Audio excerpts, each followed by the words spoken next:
watching. I'm going to introduce myself to you first. My name is Mahadeo Sukhai. I am CNIB's Head of Research and Chief Accessibility Officer. I've been in that role for just over 2 years. I actually hold a doctorate from the University of Toronto. I'm one of those individuals who chose to do something that most individuals who are blind or partially sighted don't think about doing. I went into genetics. I have a PhD in cancer genetics, and in fact, I'm the first person in the world to actually have a degree, well, not just a degree, but a doctorate in genetics, who was born blind. So that's who I am. For folks who are interested in my contact information, my email address is on this slide and also on the last slide in the slide deck. It's just my name, mahadeo.sukhai@cnib.ca, so mahadeo.sukhai@cnib.ca. I have a status-only appointment in the Department of Ophthalmology at Queen's University, which really helps for things like library access and research ethics access and free students.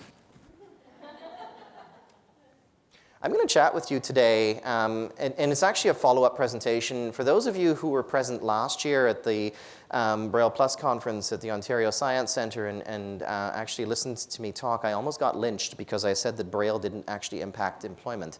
So I'm back for more.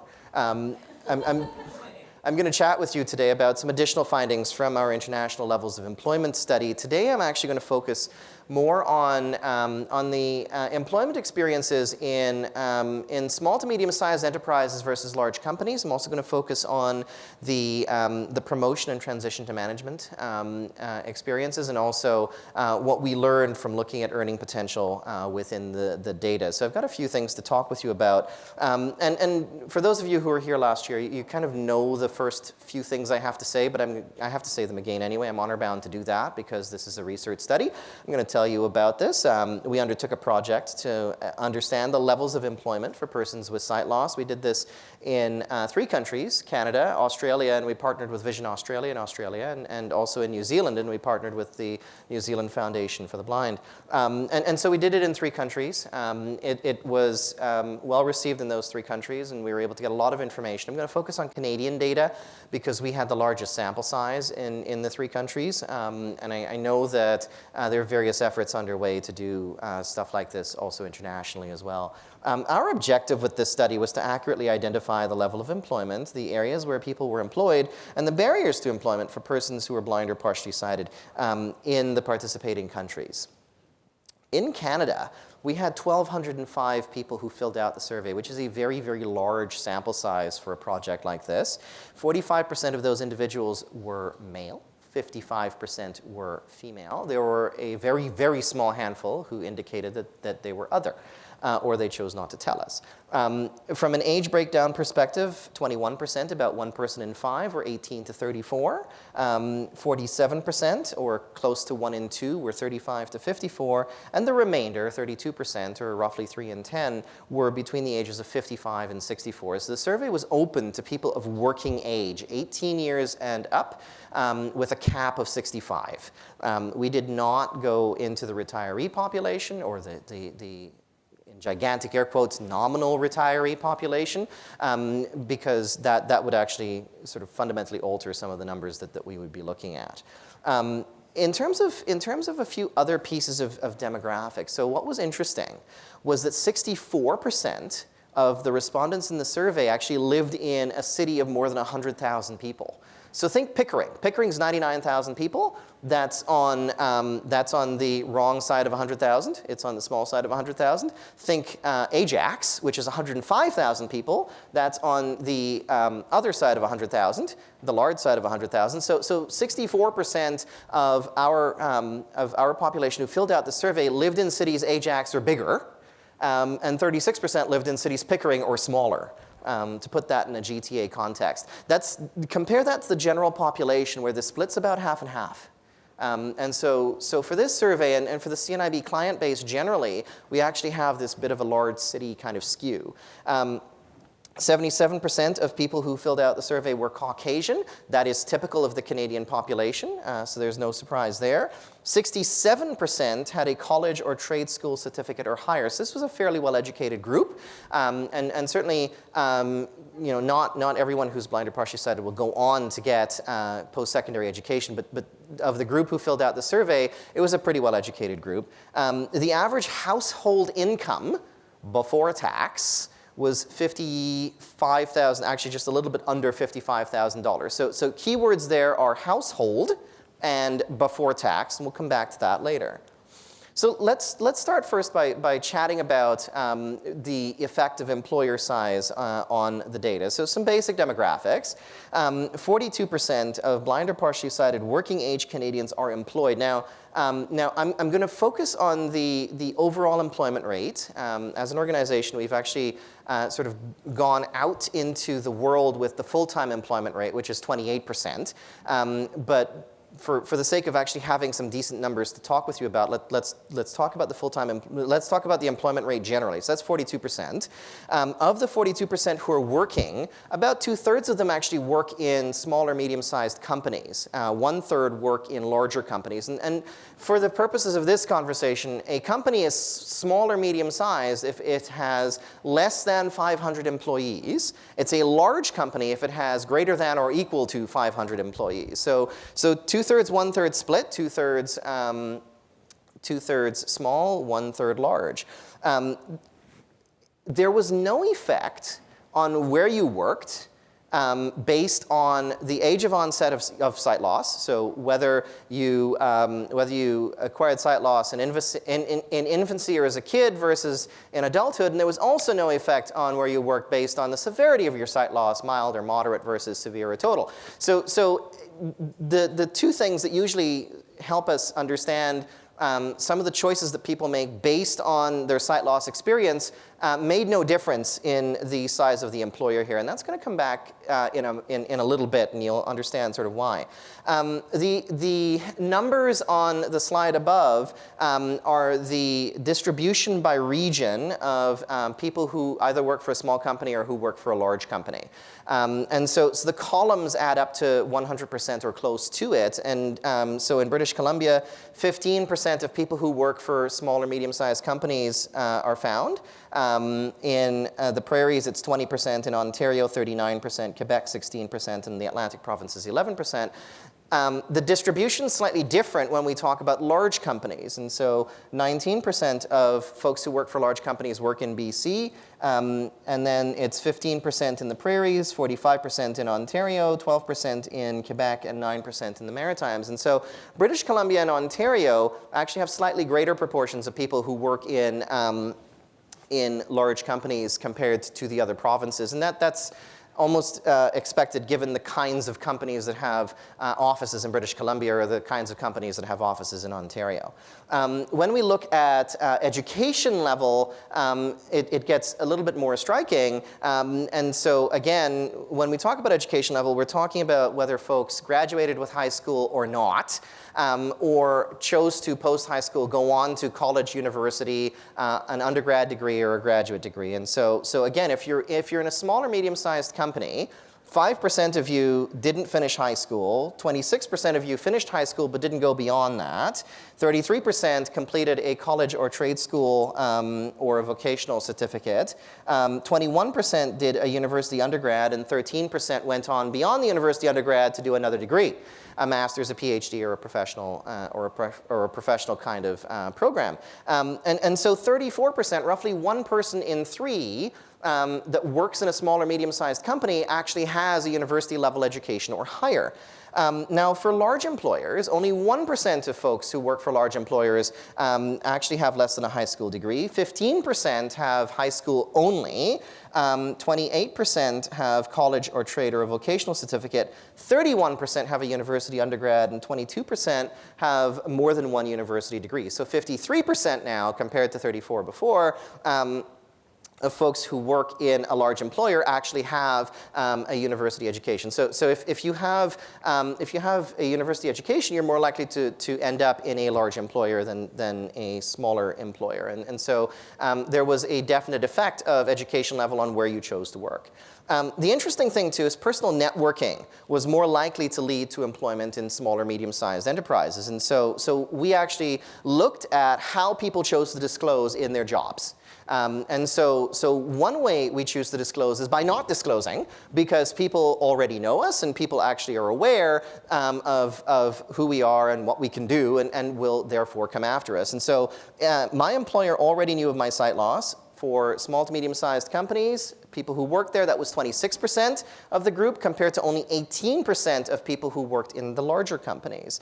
I disclosed after I hired was the other big difference, because only 12% of folks who worked for a small or medium-sized company disclosed post-hire, so after they got the offer letter, basically, to their employer. On the other hand, 21% of folks who work for large companies chose to go that route. So how people disclosed was quite distinctive based on sort of when or based on who they were choosing to work for, or who they ended up working for, I should say. And so that piece around personal networking. So my employer knew me already, therefore I did not need to disclose. That's the personal networking piece. And so that's actually really interesting. For the record, that's actually how I got all 3 of my jobs since 2009. Because my employer already knew me and liked me enough to say, here's an offer letter, and hopefully still like me enough to keep me. I say that with my employer in the room. So people are also more likely to be satisfied if they're working for a larger employer. And this is a little bit counterintuitive. But if we actually asked the question in the survey about satisfaction rating. We asked, how satisfied were you in your company, rated on a scale of 1 to 10. And it's a subtle difference, but it's there. 52% of folks who work for a small or medium-sized company said they were very satisfied. They scored it 8 or 9 or 10 out of 10, compared to 58% of folks who work for a large employer. And the converse is also true. People who were less satisfied were more likely to be in a smaller company than they were to be in a larger company. Interestingly, the same thing sort of happened when it came to job aspirations. And so again, you wouldn't necessarily think that this is the case, because you would think in a smaller company, you actually have more opportunity to do stuff. In a larger company, you become a cog in a machine, and the numbers, though, don't actually support that. The numbers suggest that, that your aspirations and your satisfaction are higher if you're working in a larger company. And so again, we asked on a scale of 1 to 10, did you feel your aspirations were met? 8 out of 10, 9 out of 10, 10 out of 10, your aspirations were indeed met. 4 out of 10 to 7 out of 10, somewhat met, and then 1 to 3 out of 10, you were dissatisfied, they were not met at all. And so again, the difference is that in small and medium-sized companies, 49% said their aspirations were met, 53% in large companies said their aspirations were met. That may not be too striking to you, but it is a significant enough difference. The really interesting thing was about 1 person in 7, 14% of people in the smaller companies said their aspirations were not met at all, compared to only 1 person in 25, only 4% of people who worked in the larger companies. Also, personal mentorship was more important to folks being hired by a small or medium-sized company. And so, there's a couple of different ways to think about a mentor. Do you have a mentor? If you have a mentor, did you do so through a formal program, or did you just, you knew somebody who was willing to actually act in that role, formal program or not? And so more people who worked for SMEs had mentors compared to people who worked for large companies. So it was 42% of people who worked for SMEs had a mentor, compared to 31% for people who worked for large employers. Participating in a formal mentorship program went the other way. 11% of people who worked in large employers had a formal mentorship program they participated in, versus 8% for the SMEs. The mentor helped them find employment Again, more likely to happen in a small or medium-sized enterprise than in a larger company, 12% compared to 7%. The mentor helped them to be successful in the job, again, slightly higher in the small or medium-sized company versus the large, 33% compared to 30%. And whether or not you served as a mentor, that was more likely, again, in a larger company, 18% compared to only 14% in the SME. The interesting thing was we also asked about discrimination, and there's a difference between direct discrimination, you can't do this because you have sight loss, versus indirect discrimination. You know, I'm not sure I can actually get you the thing you need to do your job, sight loss or not. And so indirect discrimination, 43% in both populations, but direct discrimination was actually more likely, 51% compared to 46% in the small to medium-sized companies. Which again was an interesting finding. The other thing that was interesting was that if you volunteered in any way, shape, or form within the community, you're going to be found preferentially sort of within the small to medium-sized company space. On the other hand, if you had paid employment in any way, shape, or form, summer studentship, co-op, job at school, job outside of school, whatever, you were more likely to be found in a large employer. And so the large employers prioritized and preferentially went after previous experience. The smaller companies went after volunteer experience as their sort of benchmark. Now, the really interesting thing about technology, because we also looked at what people were using as workplace accommodation, the interesting thing about technology was that more specialized tech, so the more expensive stuff, was preferentially being used in the smaller, medium-sized companies. Mainstream technology was being preferentially used in the larger company. Now, you could say to me, well, but hang on a moment. You know, what about severity of sight loss? Because you'd expect that that might play a role. I told you already severity of sight loss had nothing to do with where people were working. I also told you the age of onset of sight loss had nothing to do where people were working. So the difference in technology use pattern between someone working in a large company and someone working in a smaller company has nothing to do with the quality of sight loss experience, and everything to do with the employment experience and who's hired you.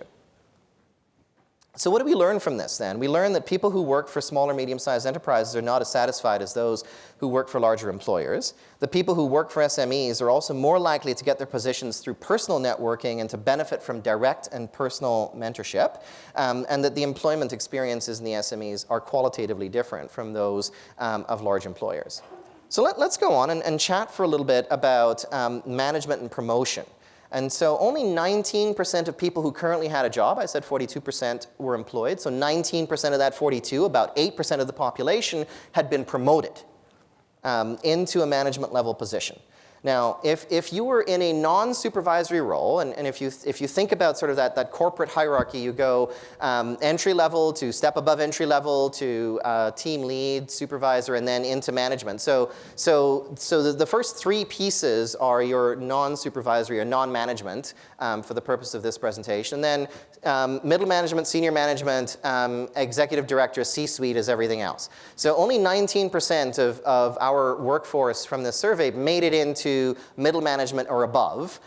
If you made it into middle management, you've been promoted at least 3 times on average. If you didn't make it into middle management, you were only promoted about once on average. Educational outcome, as you might expect, really strongly influenced getting into management. The more educated you were, then the higher the likelihood of that. So if you were in a non-supervisory position, about 2% were non-high school graduates, high school non-completes.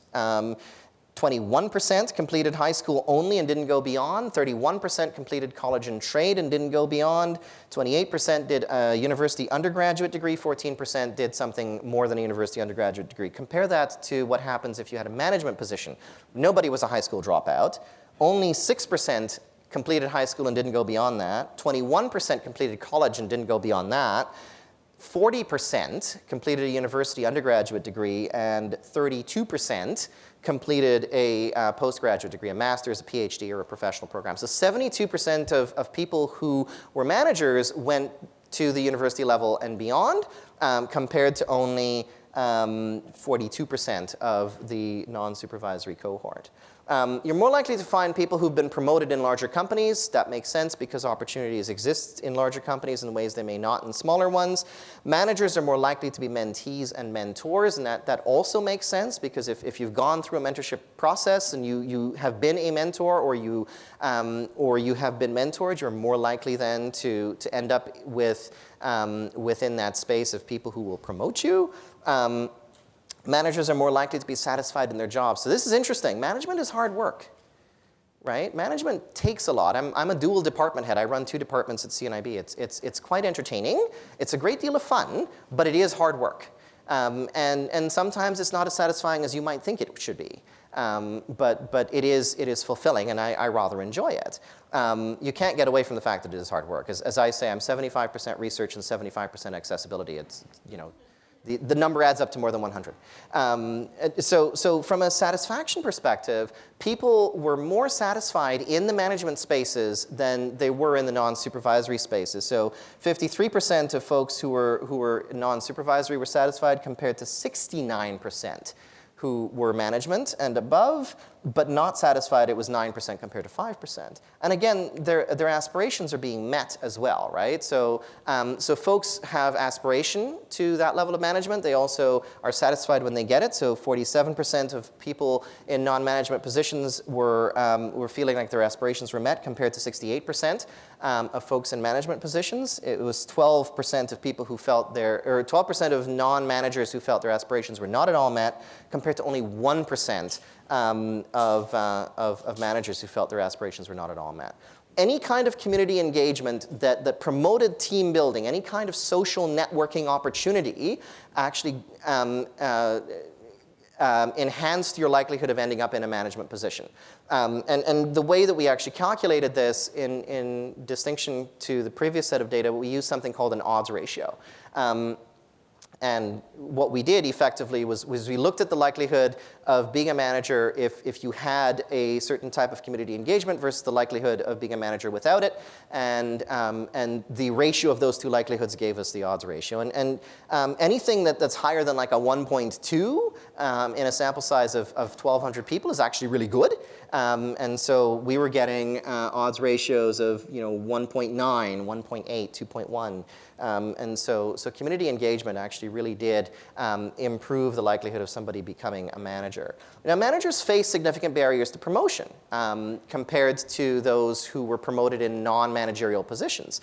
And so across the board, technology barriers, workplace accessibility, safety and emergency preparedness, employer attitudes, and transportation, the proportion of individuals who experienced these barriers who were managers was often double the proportion of people who experienced these barriers who were non-managers. And so if you were a non-manager for technology barriers, for example, it was 23% compared to 43% of people who were managers, 20% workplace accessibility for non-managers compared to 39% for managers. Safety and emergency preparedness was 10% for non-managers compared to 21% for managers. Employer attitudes, 27% for non-managers compared to 55% for managers. Transportation, 28% for non-managers compared to 54% for managers. Managers also had better access to technology than their non-managerial peers. And again, the usage rates of technology were up across the board. It didn't matter if it was a specialized piece of technology like a screen reader or something else like a custom computer or a large monitor. Right? And so across the board, when it came to things that were a little bit more expensive, the usage rates were actually just fluffed, significantly, not necessarily huge. It wasn't like double, but you were still seeing increased usage rates of assistive technology within the workforce for people who were managers. So what does that mean? So let's think about that last point for a moment. You were more likely to be satisfied if you were a manager. You were more likely to have your job aspirations met if you were a manager. You're also more likely to be able to have the things that you could use to do your job if you were a manager. And so that meant a little bit of self-control. It meant a little bit of self-determination, a little bit of opportunity to control your own destiny. And so promotion to management actually meant something akin to agency. And so what we're suggesting is that even though it's more work and it's more complicated, actually getting there meant that you suddenly had a little bit of control of your own destiny, particularly when it came to creating an environment that you could use to work in effectively. That's the way that we were interpreting the data. Educational outcome, team-oriented community involvement, and the establishment of a social network are also associated with increased likelihood of promotion into management. Managers are more likely to have been mentees and mentors, and more likely to be satisfied in their jobs. Okay, so let's talk a little bit about unemployment for a moment. Let's define unemployment, because we think the opposite of having a job is not having a job, and that's true. But not having a job is not the same as unemployment. Unemployment has a formal definition, thanks to the OECD, that the Canadian government uses. And so if you look at the unemployment stats in Canada and you see 5.5%, 5.8%, whatever, you think, wow, that's a lot of people who don't have, that's a small number of people who don't have jobs. And that's actually formally not true. There's a lot more people who don't have jobs, but there's a small number of people who are looking for a job. And so unemployment formally is you can't be working more than 1 hour a week. In other words, you're not working at all. You are looking for a job currently, or have looked for a job in the past 4 weeks. And if a job were offered to you tomorrow, you would be able to start it. That is how you determine if you're unemployed. Out of the labor force is a very different thing. Out of the labor force means at least one of those last two conditions is actually not true. And so what that means is you're not looking for a job, or if you are looking for a job, you're not ready to start tomorrow. And so that's out of the labor force. And we often get these two numbers mixed up. I'm going to play a game with you because I have a couple of minutes to do this. It's how not to fake data. And it's an interesting exercise. I said at the very beginning, right, that 28% of people who are blind or partially sighted have a full-time job. That's an unusual number. That's not a number that people, until this study came out, were actually accustomed to hearing. Because the number that's been on everyone's mind for a long time is 70% of people who are blind or partially sighted don't work or are unemployed. And so I will show you how you get from the 28% full-time employment to the 70% unemployment in 5 easy steps from the source data. Step 1, let's say that full-time employment, working more than 30 hours a week, is meaningful employment. So 28% full-time becomes 28% meaningful. Step 2, let's delete the word meaningful because we're copy editing. We're going to eliminate that. Step 3, let's round. 28% becomes 3 in 10. Step 4, 3 in 10 sounds small, so let's say 7 in 10. And the opposite of have a job is not have a job, so 7 in 10 don't have a job. And step 5 is not having a job becomes unemployed, because that's a common misperception about what employment and unemployment is. So in 5 easy steps, we go from that 28% full-time employment to the stat you're much more accustomed to hearing, which is 7 in 10 don't have a job, or 7 in 10 are unemployed. And so out of the labor force is actually a very large hunk of the population of people who are blind or partially sighted. So if 42% have a job, 16% don't but are looking, and everybody else, so another 42%, don't have a job and aren't looking. And so why are they not looking? A lot of them are not looking because they're on disability assistance. That's 46% of the population. 22% are ill, 18% took early retirement, 12% are studying, and 11% are caring for a dependent. So there's a bunch of reasons that you may not actually be looking for work, and you may also be out of the labor force, some of which are really valid, and it's important to sort of keep that in mind because that's different from not having a job. Now the interesting thing is we slice that employment rate, that unemployment rate, that out of the labor force rate by age. The younger you are, the more likely you are to be employed. So if you're 18 to 34, your employment rate is near 50%. If you're 55 to 64, your employment rate drops down to 32%. The unemployment rate is also quite high because a lot of 18 to 34s are looking for work and are available to start work, so their unemployment rate is very high at 42%. The unemployment rate of people over the age of 55 is very low, it's 14%. And so the out of the labor force number goes exactly the opposite way. The 18 to 34s who are out of the labor force, it's a small number, but it's the vast majority of people who are 55 or over. Age of onset also has something to do with employment. And so as it turns out, the younger you were when you lost your sight, the more likely you are to be employed. And so the employment rate of somebody who's congenitally blind was actually 51%. The employment rate of somebody who lost their sight over the age of 55 was only 31%, right? And again, the same sort of trend existed with out of the labor force. If you're out of the labor force, if you're congenitally blind, there was a 32% chance you were out of the labor force compared to a 65% chance you were out of the labor force if you lost your sight over the age of 55. So what that means is you can start to envision an entirely different set of employment needs for the young person versus the older person, versus the person who is young who was born blind versus the person who was older who was also born blind versus the person who was older again but lost their sight later on in life, right? And so there's nuances there. Now the other interesting thing is when you actually divide out based on community size, again you're going to see differences. So you're more likely to actually be employed in a larger center. And so the employment rate in a village of 3,000 people or less was only 20%. But the employment rate in a city the size of Toronto is 48.4%. So big difference, right? And the opposite was true for out of the labor force. So you were much more likely to be out of the labor force in smaller communities, much less likely to be out of the labor force in large cities. So what do we learn from all of that?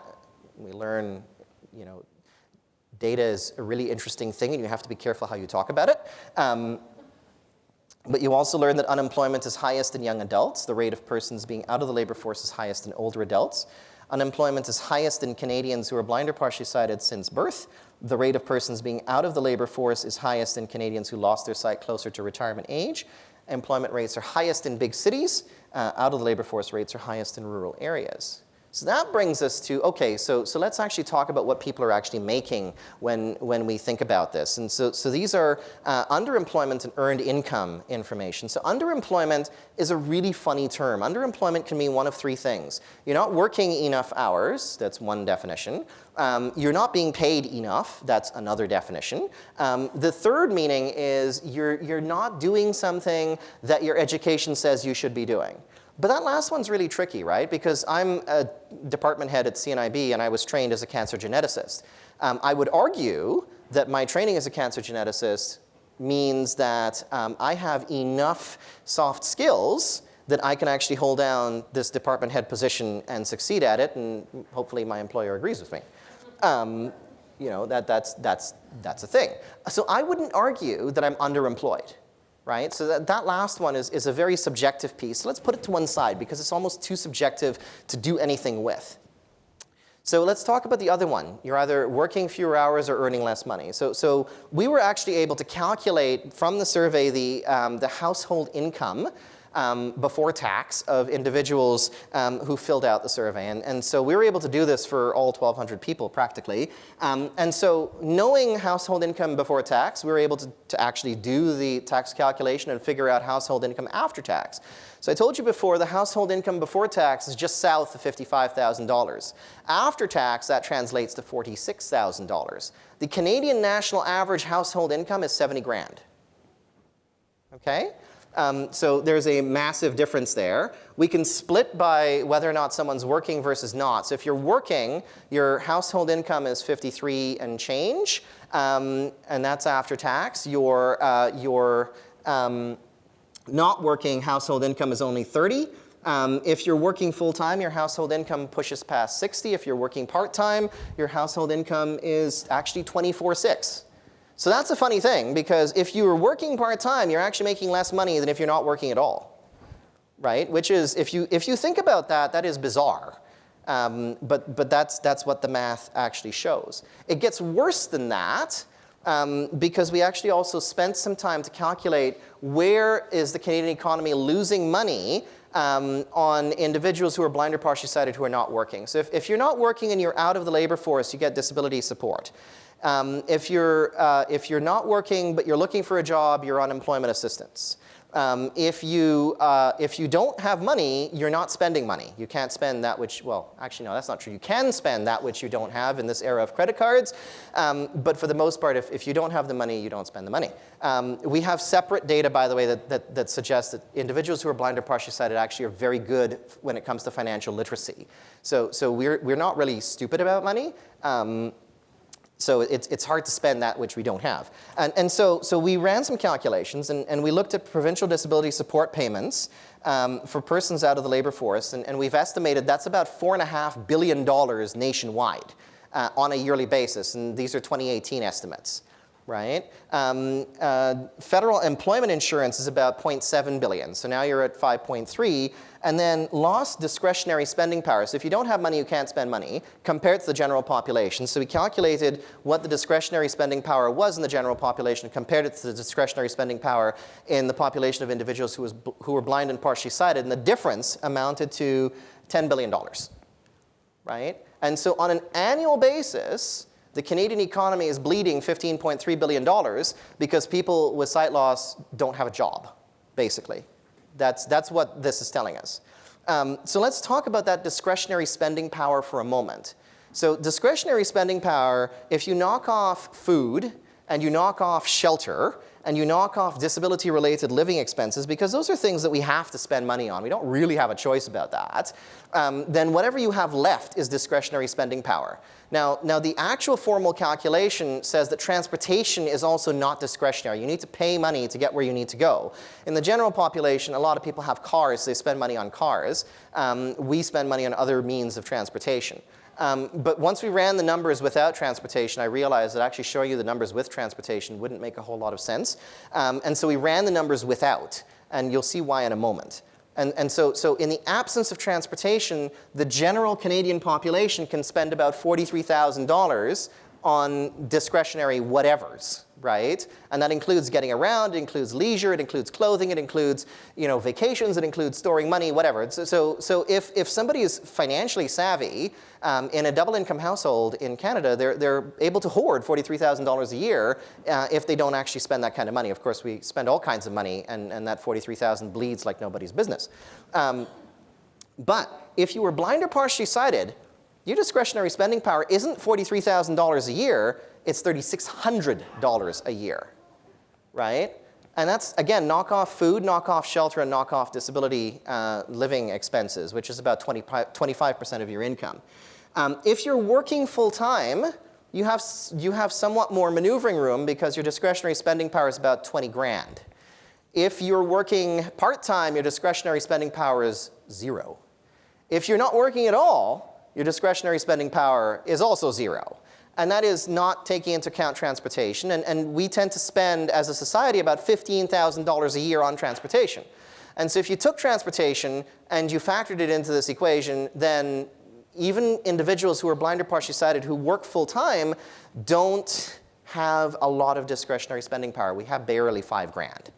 Right? And so there's an income disparity issue here, there's an employment rate issue here, and there's an hours worked issue here all rolled into one. So absolutely, yes, we're underemployed. So blind or partially sighted Canadians then, in terms of lessons learned, have an after-tax household income of 2/3 the national average. Blind or partially sighted part-time workers earn approximately 40% of what full-time workers earn, who are also blind or partially sighted.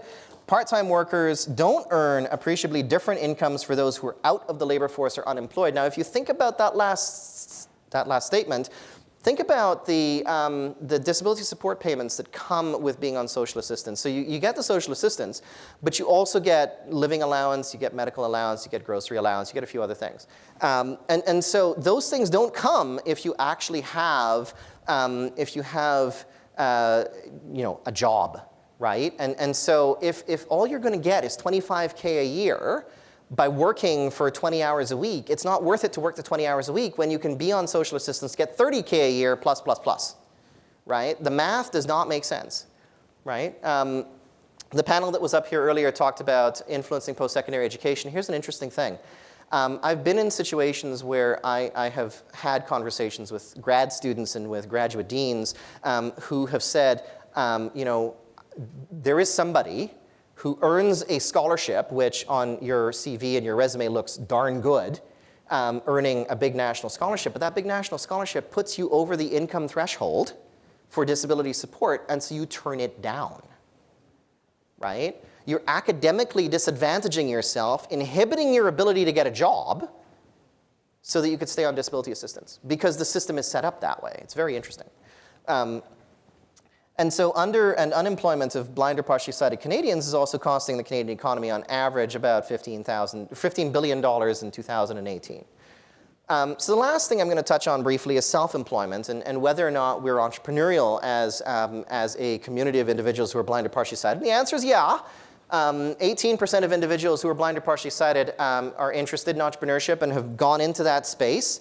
Most of those individuals are actually older, and so there's actually a skew based on age and based on experience, and so individuals who have gone into entrepreneurship in the context of the survey are actually older and a little bit more established. Then they lose their sight, then they decide they're going into their own company or start their own business. 22% of self-employed blind or partially sighted Canadians have high school or less, compared to 30% of the overall survey participants. And so the folks who go into entrepreneurship tend to be slightly better educated. And 7 out of every 10 who are self-employed are also owning their own business. There's a distinction between whether you're self-employed and whether you're an entrepreneur. You can be self-employed without actually owning your own business. And if you own your own business, you're an entrepreneur. So 7 in 10 who are self-employed also have their own business. 7 in 10 who are self-employed also have another job. And so they're doing that self-employment as a side gig while they are still working. And so that's a way that they're trying to supplement their income. And then as a potential career path, approximately 1 in every 5 blind or partially sighted Canadians are interested in being self-employed, who sort of see or envision, if you will, the advantages of going down that route. Now, the interesting thing about self-employment, again, it provides control over your own destiny. We'll come back to that point in a moment. And so self-employed working blind or partially sighted Canadians earn on average a household income that is actually slightly less, about 10% less than their full-time working counterparts. And so that's another interesting thing, that if you're self-employed, you have to recognize that you're not going to make more money, you're not going to be rolling in it, you're actually going to make slightly less because of the cost of being self-employed. So the self-employment rates double the general population. Again, self-employment equals control over your own destiny, equals agency. It's associated with age and age of onset, as I alluded to, and the earned income is 10% less than their counterparts who work full-time for a third party. So what's all this tell us? It tells us that self-determination leads to job satisfaction and meeting career aspirations. Self-determination is having your own job. Self-determination is having control over your own destiny if you're working in a third-party space, right? So those things lead to job satisfaction and happiness. Agency equals that level of self-determination. Agency comes from promotion or self-employment, as I've alluded to. Successful employment comes with an employer with resources and an understanding of sight loss. Right? There's a piece that I didn't talk about, and that is that about, actually, yeah, it's about 10% of the population have chosen to work within the disability sector. And a lot of those people who've chosen to work in the disability sector have done so out of that personal networking space and have not had to disclose because their employer already knew. And so you're working with an understanding employer, and if your understanding employer is well-resourced enough, then that's a comfortable place to be for you, because then things can positively happen. If your employer is understanding but they don't have resources, stuff can't happen. If they're not understanding whether they have resources or not, stuff isn't going to happen.